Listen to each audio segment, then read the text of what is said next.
Can I get started? It's your show too. Dude, last Craig? night I had one of the weirdest experiences ever. I hung out with Churko Yes. and his wife, Kemne, right? For those that don't know who Churko is, that would be Kevin Churko. He has worked with Five Finger Death Punch, In This Moment, lots of different bands. Producer dude. Yeah. Canadian. So that tells you everything you need to know.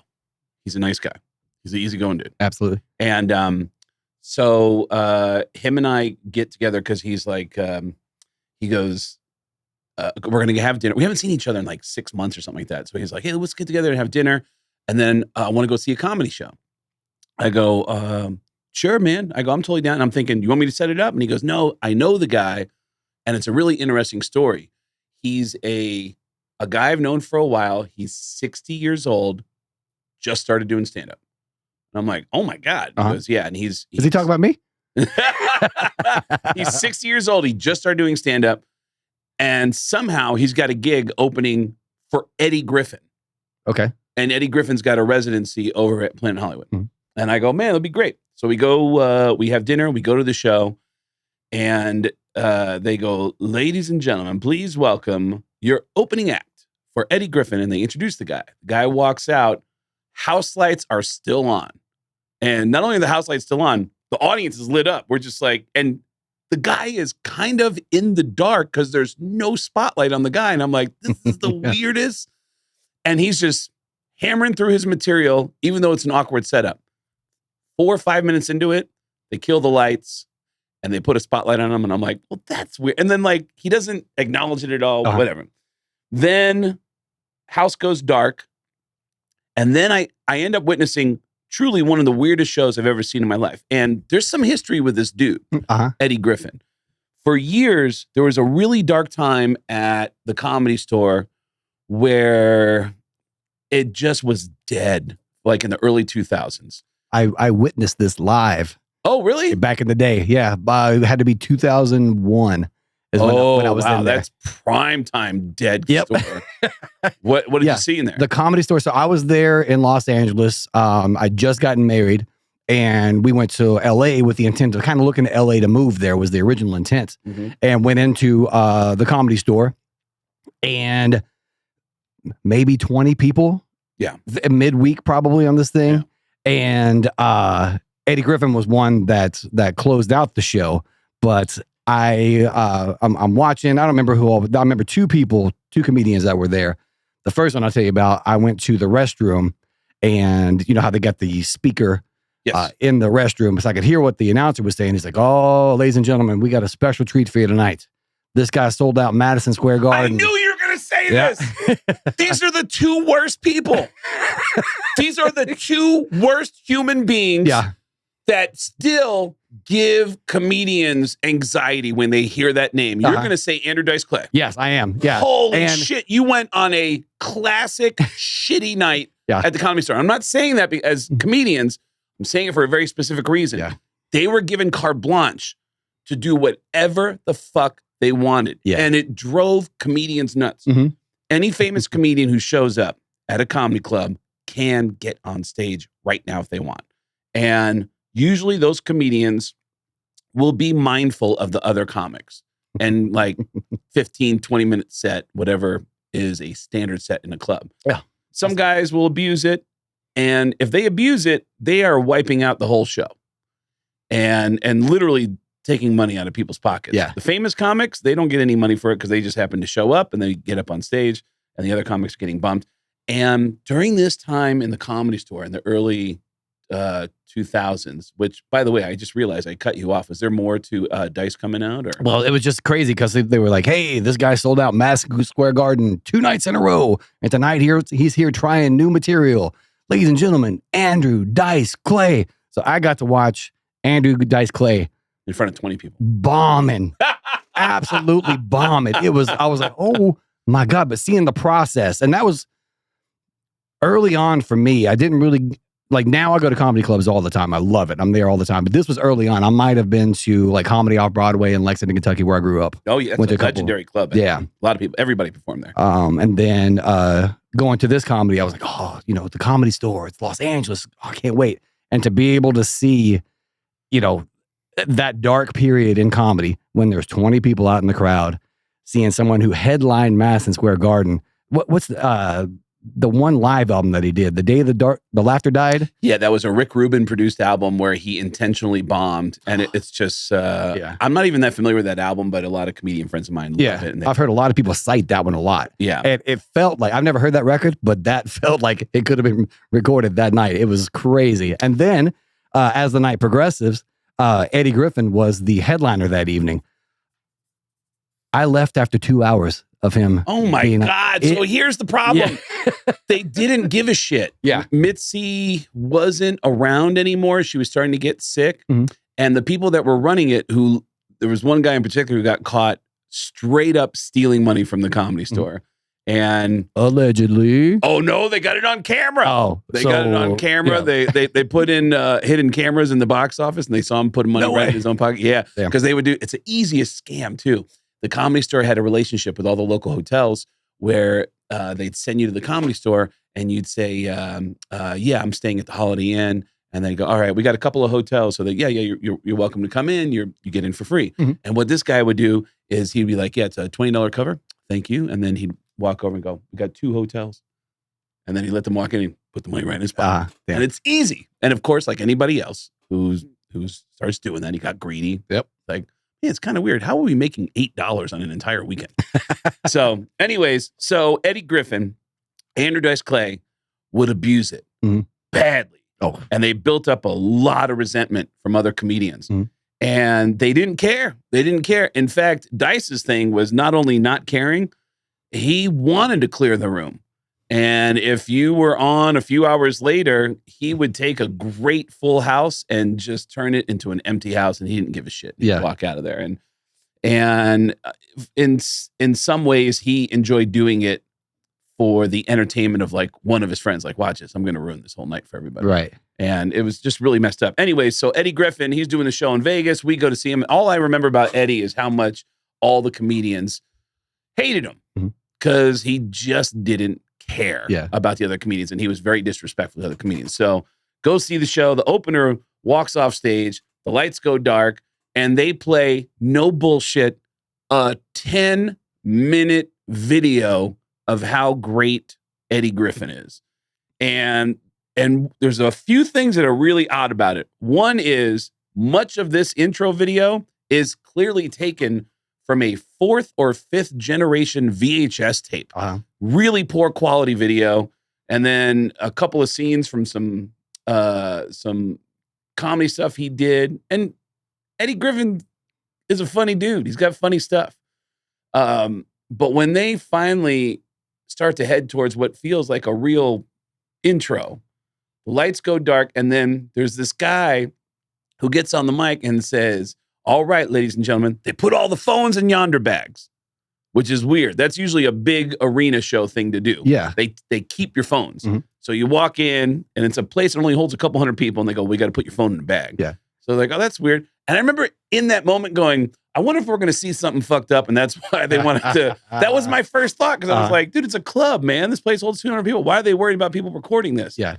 Now I'm begging everyone who's going to see this, please try to record this show and put it online, because what followed was so insane. The announcer says, ladies and gentlemen, you've entered the fun zone. There's no negativity here. If you're here with a bad attitude, I'll tell you right now, you get the fuck out. And I'm like, all right, that's a cool thing, you know? Guess I'm leaving. Yeah. And I'm telling you once again, if you're here for a bad time, you get the fuck out. We want nothing but good times. You're going to hear things that are, of course, offensive. Don't be offended. Like the old, we're going to say some bad, naughty things. And then he even goes even further. He's like, now everybody turn to the neighbor to your left and say, hello, neighbor. Hello, neighbor. I am here to have a fun time. I am here to have a fun time. I hope you are too. I hope you are too. And turn to the neighbor on your other side and tell them, I'm going to laugh. I'm here because tonight's going to be about positive energy. And he keeps hyping how it's going to be a positive, fun time. Great.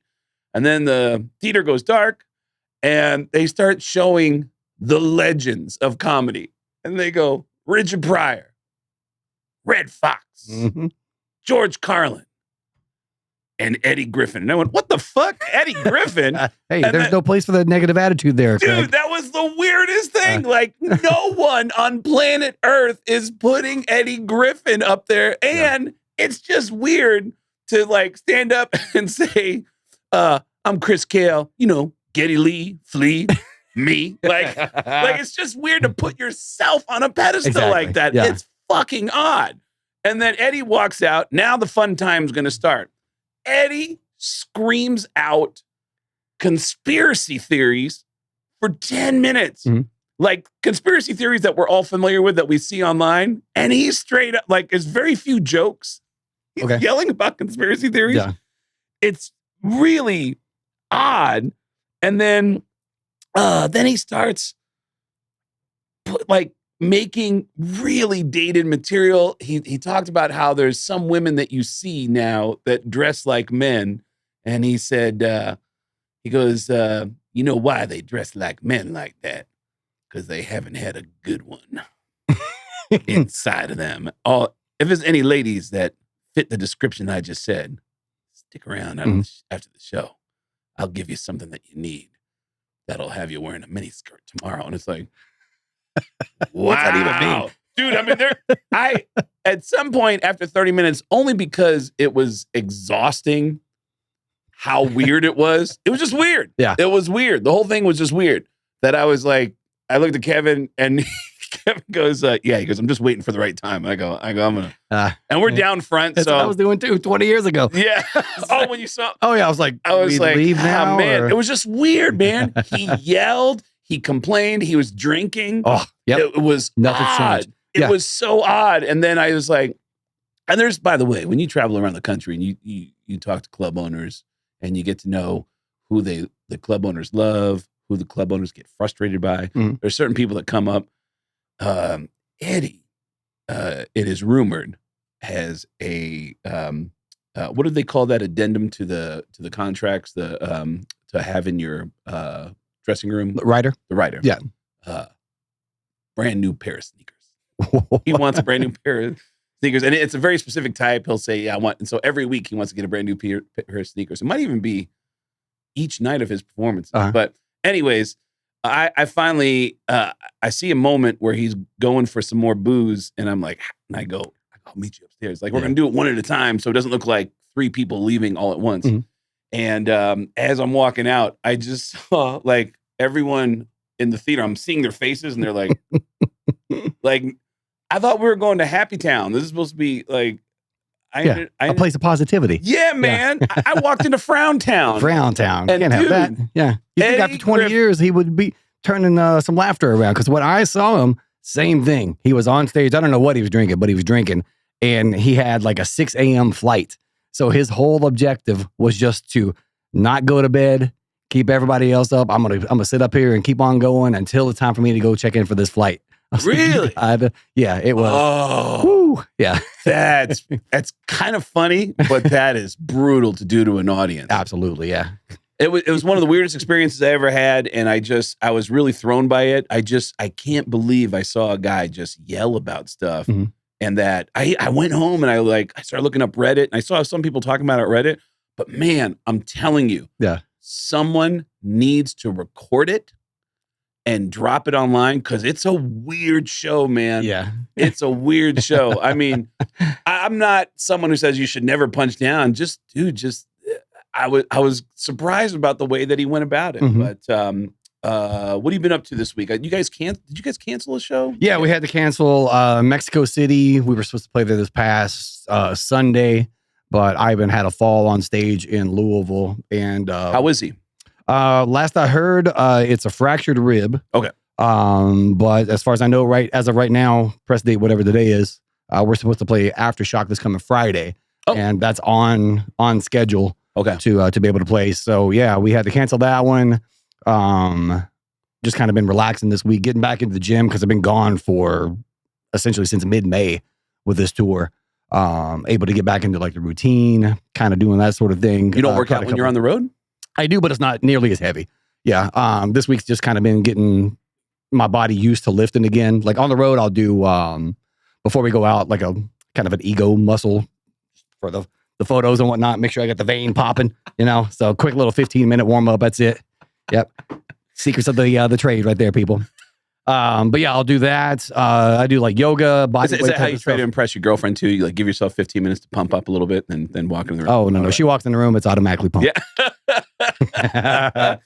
But yeah, so we got that show coming up on Friday, and then we're done through the end of the year. As far as I know we got some stuff that we're working on outside of touring. But yeah, it's since the mid-May, going and going and going. I saw another comic this past week, Ryan Goodcase. He was at Wise Guys, and he was talking about how tired he was. He's like, yeah, I've been out on the road for like 15 days, man. Just like, going and going and going. He's like, well, how about you? I go, well, I've been on the road since like mid-May. He goes, oh, I'm going to go ahead and, defer to you with being tired there. I go, no, it's different for me, though, because like with us, when we're out on the road, I got a full entourage of like tour managers, assistants, techs, all that stuff. So we have a very good support system. So mid-May for me, and it's now middle of October, it probably feels about the same as 15 days on the road for him, because he's, doing his own tour, man, driving, booking flights and all that stuff. Coordinating all his media himself. Yeah. Yeah. I mean, that's how I do it. I mean, I like doing that. I enjoy doing that. But man, I saw you guys in Minneapolis when I had that crazy thing happen with Pantera. Oh, yeah. And I got to watch you guys. I did the show. I opened for Pantera on a Thursday. Then they opened for Metallica with Wolfgang on a Friday. Then you and I hung out, went to a Green Day show on a Saturday, and then I watched you guys perform on a Sunday. That was my first time seeing you guys in 5 years. I was telling Churko about this. I was like, man, that band is like, it's so entertaining to watch you guys, but your singer is genuinely mesmerizing. He's like, he's just got so much attitude. And what blew my mind as a comedian, and I don't know if you remember this, and I don't know if this is something he does on a regular basis. He walked on stage in Minneapolis in the stadium where the Vikings played, and he said, how many Packers fans we got? Let's hear from the Packers. And I was like, holy shit. I couldn't believe it.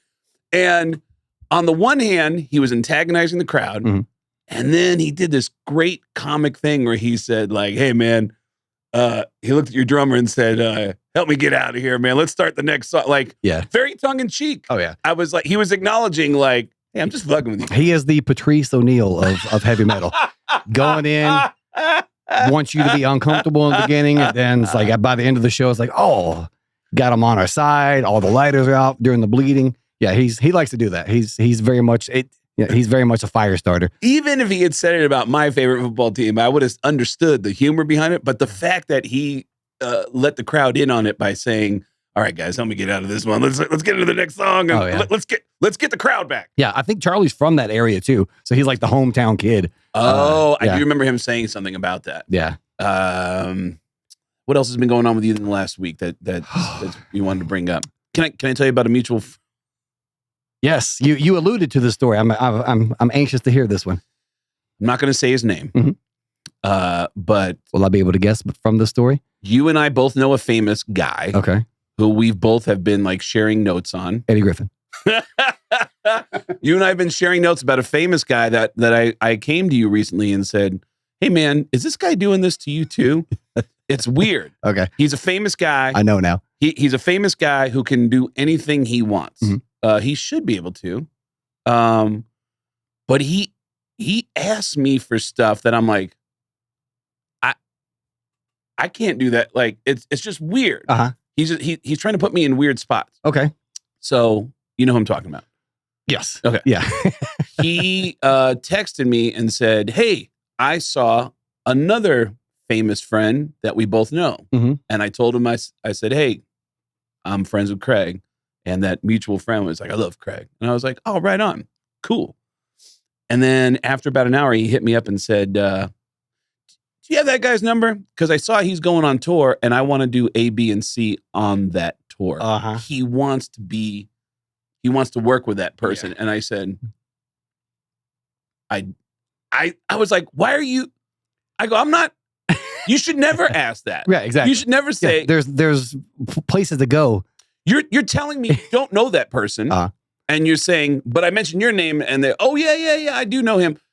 And I'm like, but why are you now asking me for their, like, they didn't give you their phone number. Why do you want me to give you their phone number? Well, we both know why they didn't give them the phone number. Yeah. And then the dude hit me up later with a, hey, you know, people at this place, can you tell them I would like, it was crazy. Yeah. It was insane. Yep. Over asking people. See, that's what you get for being Mr. Talkative all the time and knowing everybody, Craig. You're Mr. Talkative too, though. You're Mr. Social. It's about me right now, Craig. But is there anyone else that comes close to that? Like, are there people that you go, wow, that's weird because that person should know better? I don't know about famous people, but I just had like a thing with AA, actually. People like overstepping. With your recovery. Yeah. Just asking for stuff because we're in the same group. Oh, yeah. Using that as an avenue to. Oh, sure. Oh, yeah. And I just like, oh. I see that a lot. Yeah. Which I'm cool. Like, I'm all for, doing nice things for nice people who, maybe need a little perk, like a little pick me up of some sort. If I can get you into our show, cool. No problem. Cool. Whatever. We'll do that.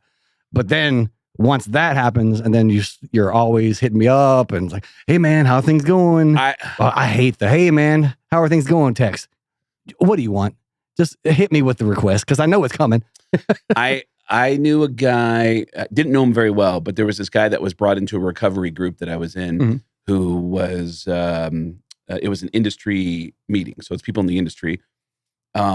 He's a musician and he ended up working on a new project, a new album where he put other people from that group.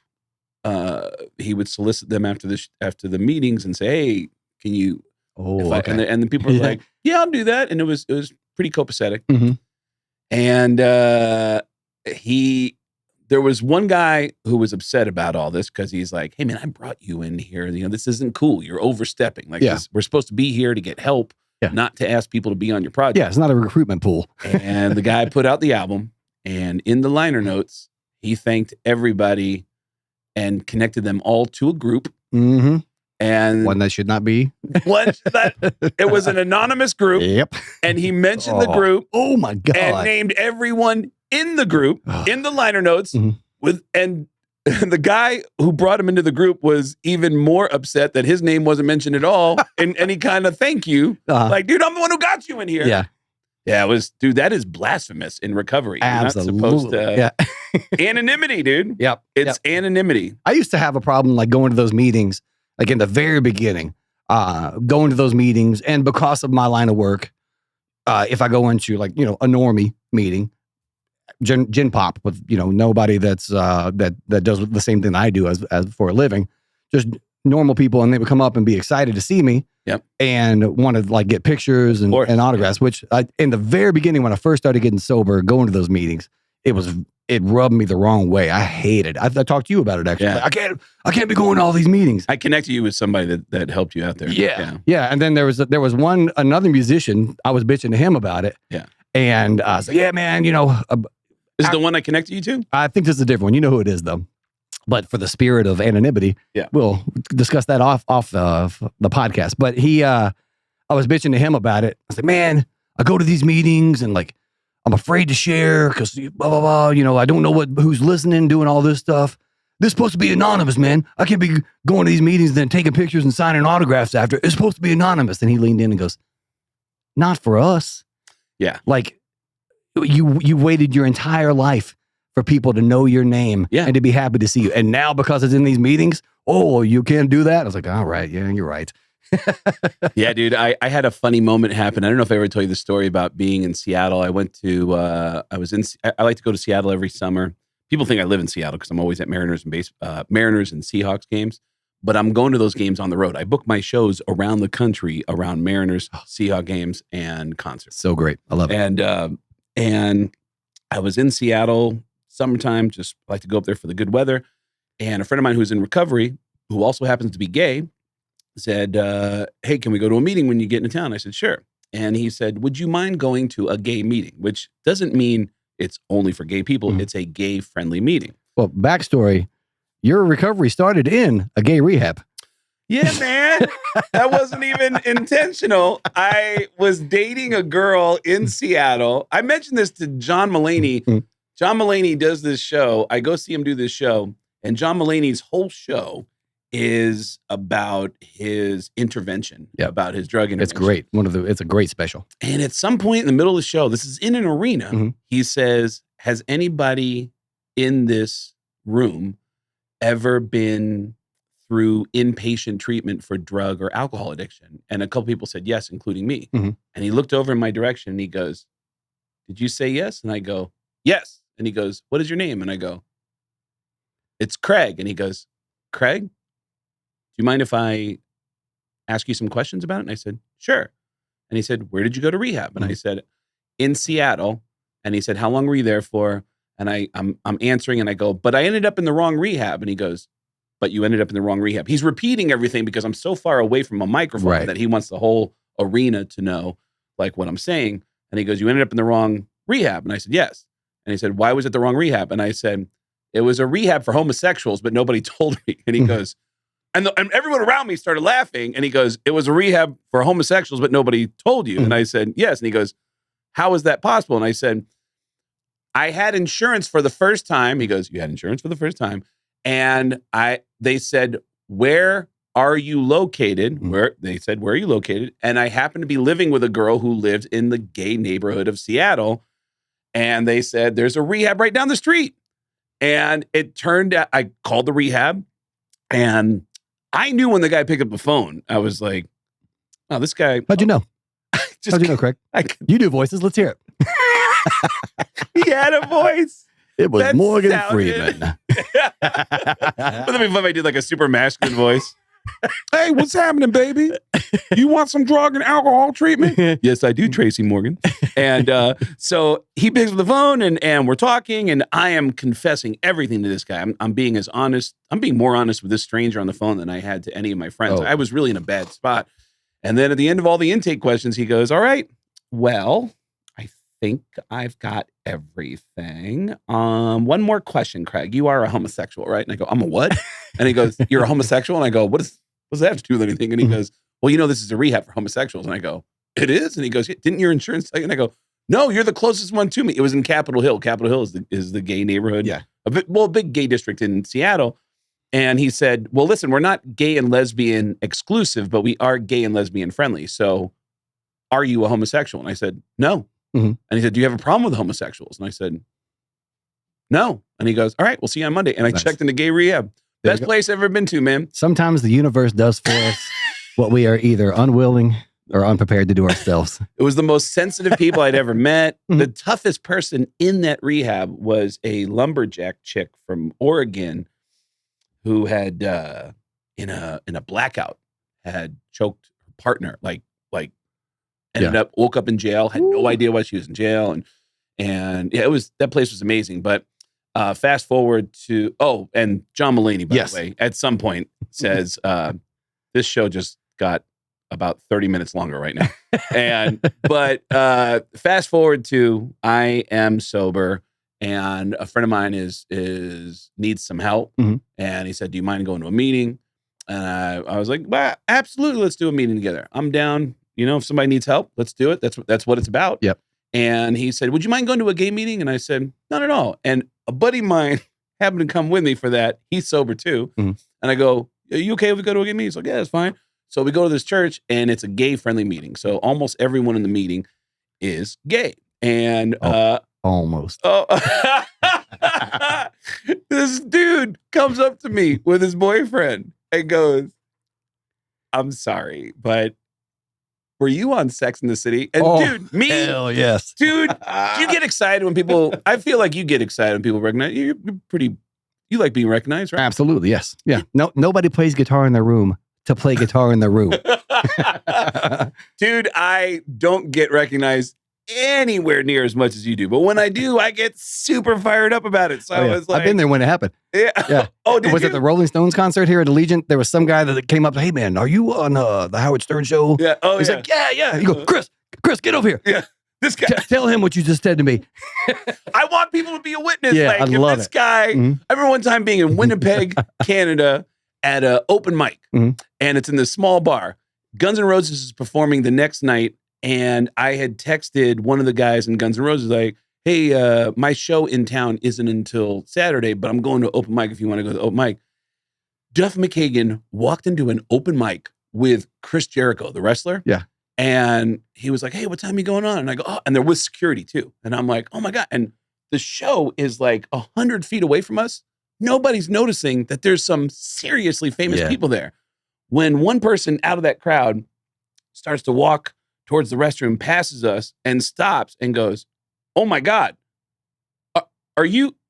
And Duff and Chris Jericho, like they lowered their head like this. And it wasn't them. And the guy goes, I'm sorry, but weren't you on King of Queens? And I go, I love it. Yes.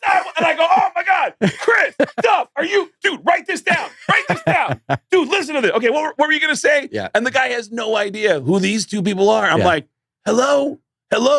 Took a picture of me, walked away. Anyways, gay meeting. I'm with two gay guys.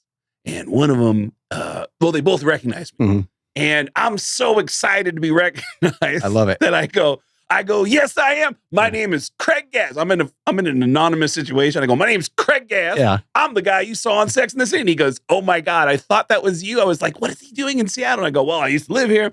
I go, this is my buddy. And I tell him his name. This is Jason. And they go, hi, Jason. And I go, yeah, what are your names? And I go, hey, nice to meet you. I go, yeah, I've been in recovery, man. And, but man, it was really nice to meet you. I'm so excited to be recognized by these people. I feel like $1 million.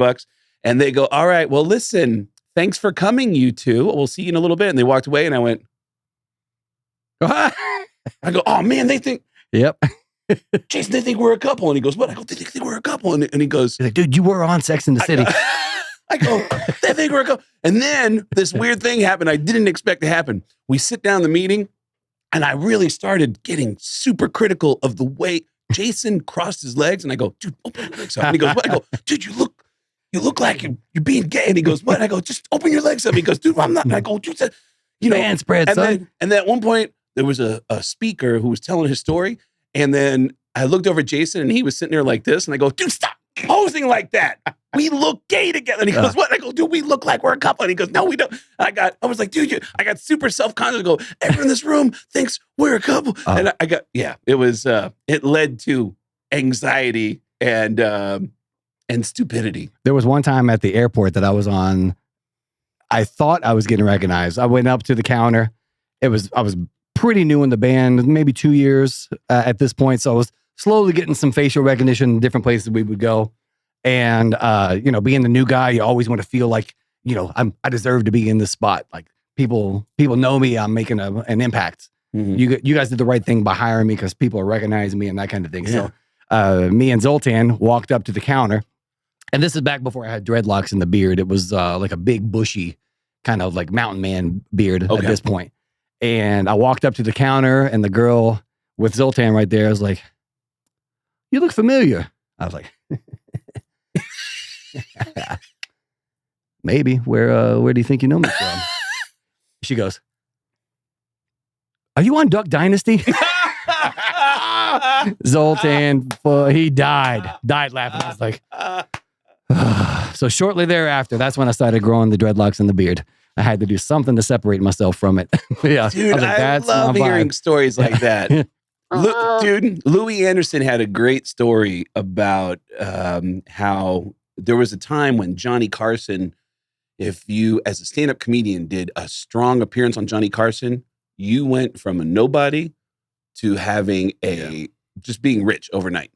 You're an established, famous comic, and you started selling tickets overnight. There's never been anything like it since. You got to do a podcast to do that now. Yeah. And he, and Louis, I did some shows with Louis in his hometown in Minneapolis, and he was telling me some funny stories about doing Johnny Carson. Which Louis was this? I missed that part. Which Louis Anderson. Anderson. Okay, got it. And Louis said that he got so famous that within a few weeks, he just got used to it.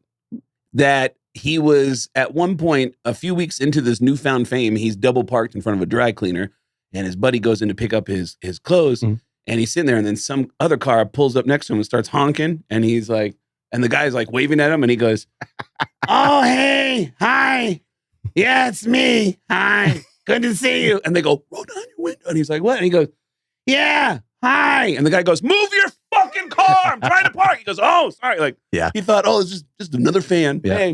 Hey, it's me. It's Louie. Yeah. People ask me like if I get recognized everywhere I go, because, the band's a big band, very high profile. But I really don't know. Like, I get looked at all the time, but I have ever since like high school. I used to have a real long blonde hair, living in Kentucky. You had long blonde hair? It was very Jeff Hanneman back in the day. No way. Yeah. And again, the universe did for me what I couldn't do for myself and took it all away. But so I've always gotten looked at being kind of different, whether it's being a long hair kid in Kentucky to having the facial hair to, everything else. So I never know if they're looking at me just because of the impressive presence that is or me. If they know who you are. Yeah, so I can never tell. So I have a bad habit of kind of walking around with blinders on. Actually, I don't know if it's a bad habit. It's probably it probably protects me a little bit. All right, I have a nuanced question for yes.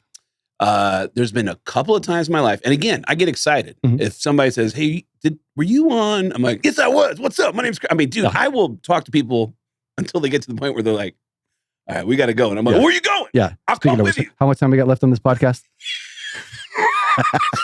Sometimes it's been in a restaurant, a waiter or waitress will say, were you blah, blah, blah? And I'll be like, yes, I was. And then it's the same thing. Like, my name's Craig. Well, blah, blah. And I'm just, whatever TV show they've seen me on, I'll tell them stories about the TV show. And I'm super excited and I'm pumped to get recognized. And then you get the food, you have a great meal. And then the check comes and it hits me like, oh shit. Like, are they, what are they? Shit, what are they, like, what am I, like, I'll always tip 20%, 30 if it's super awesome. But now I'm like, well, what do they, like, what, like, now they're gonna be like, remember the guy that did the one thing on that one TV show? He's a piece of shit. Yeah, exactly. I'm like, you ever had that moment where as a bartender, because I got the gig with Dead Punch. Totally different approach. Yeah. So I've always been like the excessive tipper. So I've been, they say fake it till you make it. I've been over tipping my entire life just from working in restaurants. Dude, service industry people all say the same it's thing. The best. They always say the same thing. Like, wait, you wait tables and you're a bartender? Oh. Yeah. The hell with everybody else. I'm focusing on you.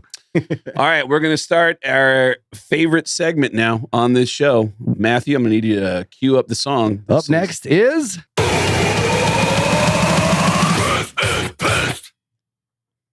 See, I like this because people know me as this nice guy. Do they? I mean, you should do this intro, not me. This is like me saying, I'm legendary Chris Cale. There are things, is one thing that I genuinely, I don't have it. I don't get mad about stuff. Friends of mine make fun of me because I don't get mad about stuff. There's stuff that bothers Chris, and Chris gets pissed. What is it that's got you pissed today? Garth Brooks. Garth Brooks this week. Because of his... Wait a minute, not because of the story that came out. Nope, I don't know anything about that. Okay. I have seen the clickbait, the headlines on that thing. Okay. So while I don't know if he actually fucked that girl, I do know he fucked traffic here in Vegas on Saturday night when his dumbass and his dumbass crew, bunch of hacks, bunch of amateurs, not knowing how to do a fucking loadout.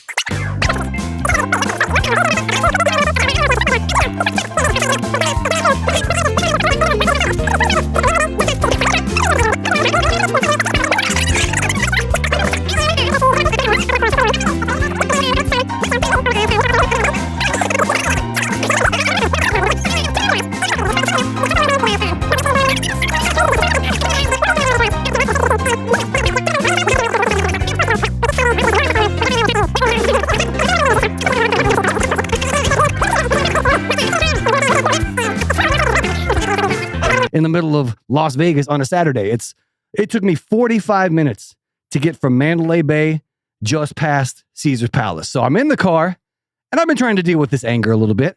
I don't do well in the car. I'm in the car. I'm like, okay, it's Saturday night. Wait, can I just pause for 1 second? Nope. I'm on a rant, Craig. All right, go ahead. Say this is definitely related to a loadout.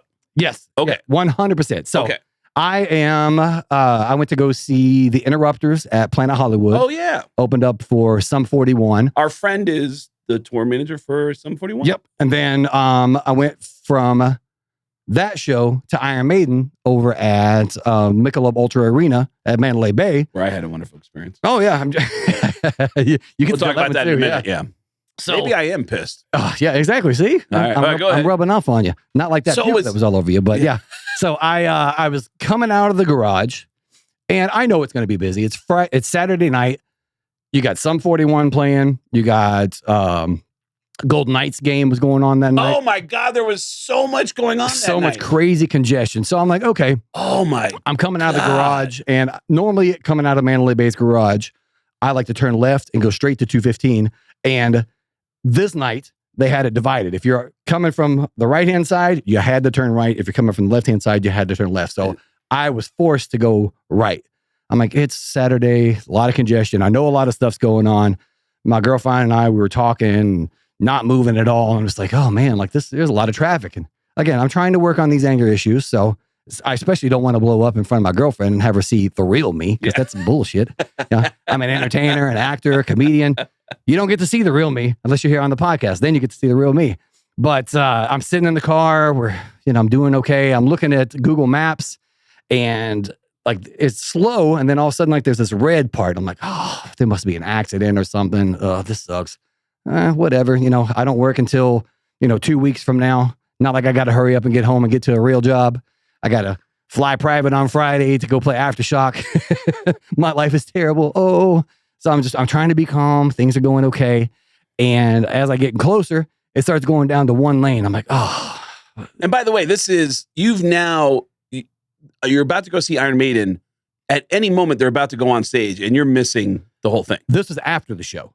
Yeah. So I successfully made after Iron Maiden? After Iron Maiden, when I'm trying to head home. This is definitely load out. Oh, yeah. Wow. Yeah. So I'm driving. I'm looking at Google Maps. I see it turning red. I'm like, oh, it must be a wreck or something right here. I see people going down to one lane. I'm like, this is when I start losing it. I'm like, are they doing construction on this road? Saturday night in Las Vegas with the Golden Knights playing, Iron Maiden, all this other stuff. There's two little streets off of the 15. Playoffs. Yes, everything was going on. Everything was happening. I'm like, are they fucking doing construction on a Saturday night here? It's like, oh, I'm going to yell at somebody. Somebody's getting it tonight. Yeah. As we get closer, I go into the single lane that it was in, and then I realize why it had gone down to a single lane on Dean Martin Parkway back there. Because amateur hours don't know how a fucking radio works, can't coordinate. Hey, this is these trucks right here. They're loading out. They're leaving now. You guys can come on over. No, they stationed it right the fuck on Dean Martin Parkway. No shit. Oh my God. Which is right behind the casino. Yeah. Dean Martin Parkway right there. It's usually a local street that you can go to avoid being on the strip, avoid all that traffic. Yeah. And these amateur hacks. I can't be pissed about Garth Brooks, because he has no idea any of this stuff's going on. Yeah. He's out of his mind anyway. His crew. Yeah, his crew. Yeah. Who, I don't know if it was Caesar's Palace people. I don't know if it was people working for Garth Brooks. But this loadout was not going well, which in turn made me not go well. Wow, that's crazy, because the loadout should be inside the gates. Yes. But they have trucks out in the road. Yeah. That is weird. With all the logistics of trying to load, I'm sure he's got a huge production. That's what it is right there. Yeah. It's a huge production. Yeah. They don't know how to maneuver everything. But having just toured with Metallica, those dudes have it down. And absolutely down. I mean, my God, the logistics that looking at the stuff in the back, my mind is blown. I'm like, how do they coordinate all this stuff? It is flawless. Smooth. You guys have always had a huge production. Metallica has a stage that literally takes up an entire floor of a stadium. Oh, yeah. If I run from one mic to the other, I'm running a quarter of a fucking football field going from one mic to the other. Yep. So it's a big production. They have it down. I haven't noticed any crazy, traffic backups. And we have to leave before Metallica is off of the stage to make room for their truck. So they're already getting us out of there to be able to make room for their trucks moving in there. So whoever is working for Garth Brooks, y'all know everybody. You're friends. It's a small circle. One of y'all motherfuckers got to know somebody from Metallica. Give them a call. They know what the fuck they are doing. Metallica has played Allegiant Stadium here in Las Vegas. I don't recall any traffic backups there because they know what the fuck they're doing. Now, maybe if Garth Brooks is now being a fucking serial killer, you can Google that shit. Other podcasts have put out the Garth Brooks serial killer theory. So maybe stop slaying people. Talk to your crew. Because there could have been murders happening. It was close. It was close. My girlfriend's lucky to be alive right now. I honestly thought this whole thing was being upset about not being able to get to the show on time. You're just trying to get home and you got delayed by a little bit. And being in the industry, I played bass. I could have coordinated this fucking loadout better than these dumbasses. So I'm going to be watching. I live here in Las Vegas. I know you're doing a residency. If I go back there, I'm not going to say anything that's going to incriminate me. I don't want to get canceled. I don't want to get demonetized on a podcast that's not making any money anyway. Dude, I love you. And I just want to ask, are you doing okay now? Yeah, I'm doing much better. How about this? Just look how red my face got. How about this? On that rant. Focus on what this is always something they always tell you. It's always a great thing to do that can change the pathways in your brains. Firebomb those motherfuckers. Think about one thing that you're grateful for. Oh my God. One thing I'm grateful for. I'm actually grateful for the platform that I have as a member of the band that I'm in. It's opened up many, many opportunities to be able to do stuff like this, doing the podcast. I know when I was first starting to do the stand-up comedy stuff, even Josh Wolf was like, man, you got a great thing here because, most people who are doing stand-up comedy, the first 3 years is just you trying to get used to being on stage. There's no stage that I don't love and no stage that doesn't love me. Right. I'll get on the mic every single time, clearly. And, but I love the platform and the opportunities that being in this band gives me. We've got an incredibly supportive fan base. They help us with, pet projects or passion projects, I should say. You've done a lot of charity stuff. Yeah. A lot of really cool charity stuff. Well, you think about that because Garth is coming back. So next time Garth Brooks comes back, think about that when you get stuck near Garth Brooks. And Garth Brooks better be thinking about this podcast and this rant that just happened on there. That's who better be thinking, Craig. Did you see that Loudwire story about? I'm still mad, Craig. About you see that Loudwire story about Gene Simmons? That he upset people. I guess I didn't know he was on Dancing with the Stars. He was a guest judge. He's got time on his hands now. Yeah, but I don't understand. Now, was it Gene Simmons or was it the avatar of Gene Simmons? It was the real Gene Simmons. He upset people at Dancing with the Stars, and you know what? I don't understand how you can't consider where somebody's coming from and consider the context. But I guess none of it was really offensive to me. But there's a lot of sensitive people, and I remember, dude, I ran into Gene Simmons once. And I didn't even think about the context. I remember reading the story that week that Gene Simmons had, and this is kind of rough, Prince had just died. And Gene Simmons said, he's a drug addict. That's what happens. And even Paul Stanley said, Gene doesn't speak for all of us. Yeah. And then a little war happened between then Gene's wife, Shannon goes, hey, Paul, you don't know. And then Paul said, well, you don't, I've known him longer than you have. And then it got weird. Yeah. Over the Prince thing. And then later that week, I'm at a birthday party at a bowling alley in Los Angeles. And someone goes, oh my God, that's Gene Simmons there. And I look over and I go, oh man. And I got a relationship there with not just Gene, his family. They've been nice to me. They don't have to be. And like the things that I've done. Oh yeah. With Kiss, and he's got a great sense of humor and whatever the jokes are I've made about Kiss, he's been cool with it. So I just walked up, he didn't see me coming, and I just snuck up behind him and I said, I'm sorry, I just want to tell you, you do an amazing Gene Simmons impression. And he looked at me and he goes, what are you doing here? And I said, oh, my friend is having a birthday party right over there. And I go, how are you? You doing good? And he goes, well, apparently I need to keep my mouth shut. And I go, what? And I go, oh, and I did this really dumb thing where I go, oh yeah. I didn't mean for it to come out like that. Oh, I knew. I go, you're right. You do need to hush. Oh yeah. Cause you did and then he was like, his son, Nick didn't see me yet. And Nick was getting ready to throw a bowling ball. And he goes, pretend to be me and whisper. And I go, all right. And I was like, all right, Nick, don't let us down. And he goes, what? And he goes, oh. And I go, yeah. Hey, man, what's happening, dude? Yeah. Whatever. But Dude, people are too sensitive, man. Absolutely. But, there is no such thing as bad press, because would we even be talking about Dancing with the Stars? That's a great were point. it not for this thing? So, yeah, it's all... Yeah, you wonder, somebody who has the marketing genius that Gene Simmons has, did he do that purposely? Walking the line of, I'm saying a little bit of questionable stuff, because now it's not really offensive. So people that hear, people are getting offended, they're like, ugh, he didn't do anything. But people are talking about him. People are talking about the show. Absolutely. Bringing more viewers. Yeah. No question. Yeah, I always think of the puppet masters and the PR firms doing all that stuff. Gene is a very self-aware guy. And I agree with you on that. So you got Aftershock. Yep. And then you got the rest of the year off. We spoke about what I'm grateful for with the platform and the availability to do all the stuff that I get to do. And I get to hang out with Craig Gass. Craig Gass, who sold out Soul Joe's. Sold out Soul Joe's. I perform in other places besides Soul Joe's. Hey, all right. I need a shirt from there. Soul Joe's, sponsor the show. Let's go. I'll be in Australia, New Zealand, and nice. This is going to sound weird. Australia, New Zealand, Flint, Michigan.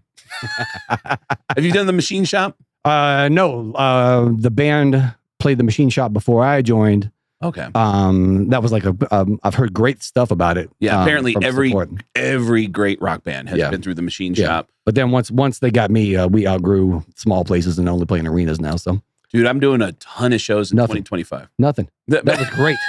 That was great. Audience, leave comments, because that shit was good. And he's very Gene Simmons promotion machine over here. Chris has always put me down. There's one night. Never. I was really excited. Nothing but lift. My tide lifts rising ships as well. I was really excited about the fact that I was performing in Vegas with my face on the strip. It was my first time doing. Disregard what I just said, because I know the story. I'm doing Vegas, and I'm at MGM Grand, and MGM Grand has this 500-foot video screen. And I'm on the video screen. So my face is on the Vegas Strip. This is every comedian's, it's on your bucket list. Yep. One of the things you want to do is have your face on the Vegas Strip. I'm on the Vegas Strip, and I haven't seen it yet. I know I'm up there. I go in to do my first show at MGM Grand. Chris is there the first night. He gets off stage, hugs, super positive energy, positive feedback. And I said, I'm going to take a walk. You want to come with me? I'm actually going outside to watch my face for the first time on the Vegas Strip. And he goes, you're on the marquee. And I go, yeah, dude, I'm going to live stream it on Facebook, and I'm going to do it right now. And he goes, oh man, I'll come with you. And as I'm walking down, I'm like, oh man, is this an over asking? I was like, Chris, do you mind if I just put you on camera? And that was the problem. That was the problem. Because then it was no longer me. Yeah. It was Chris Kale on camera. Dude, Chris smiles and goes, oh yeah, I'll do that. And I go, yeah. And I don't even read into like what you're thinking when I say that. And I go, all right. I don't even think I had it planned yet. I think it was very like in the moment. Oh, I can turn this around and be funny. So anyone who's on my social media that time, they see Chris Kale from Five Finger Death Punch. Like, hey everybody, Chris Kale here. Your friend Craig Gass is actually holding the camera right now. He just did a fantastic show here in Las Vegas, and we are walking outside of the MGM Grand to see something really amazing. For the first time, we're going to be looking at Craig's face on a marquee on the Vegas Strip. Craig has finally made it in Vegas. And we're about to go outside and take a look. And then we step outside, and I genuinely am hit an emotional, like it was like, oh my God, look at that. Oh man. And Chris keeps talking. He goes, yeah, I know what it's like, Craig. I do know what it's like. As a matter of fact, our face has been right down the street at T-Mobile Arena. And I know what it feels like to see your face and have that feeling. Yeah.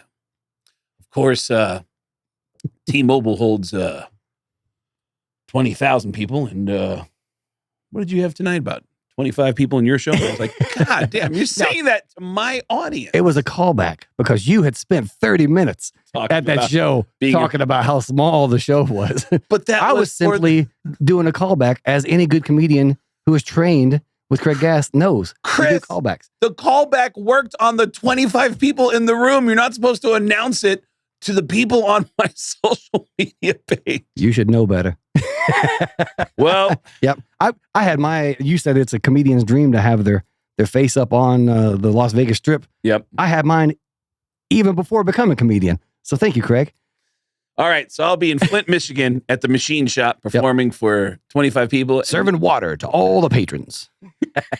And Chris, where are you performing at this weekend? Aftershock? Aftershock in Sacramento, Ohio. And then I got a little bit of a break. Sacramento, California. Did I say Ohio? You said Ohio.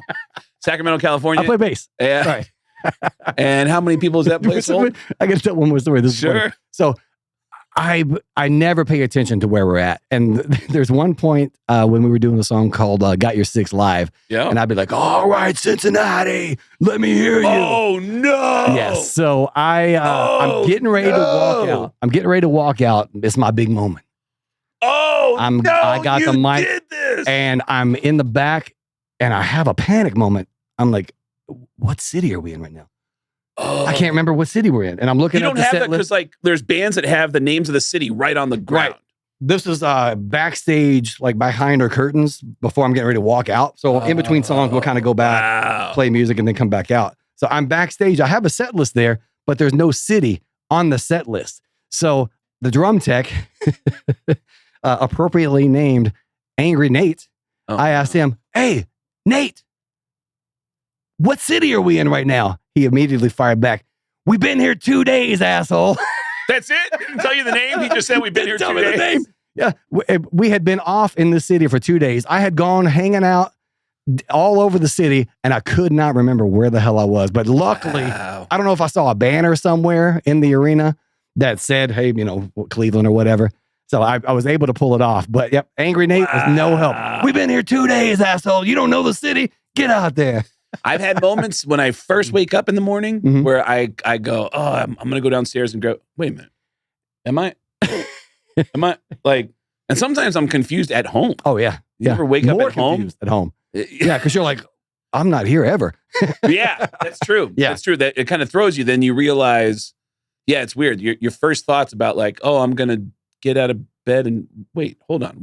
Yep. Yeah, and you get kind of confused. Yeah, so we got Aftershock coming up this weekend for us, off for a little bit, and then... Is Aftershock, like, compare it to the Machine Shop, is it same size? Or? It's about 500 of those. I just wanted you to be an asshole. I play bass, so I don't really know the math. Yeah. I just wanted you to be an asshole to my face. That is truly the single biggest festival I've ever heard of. Really?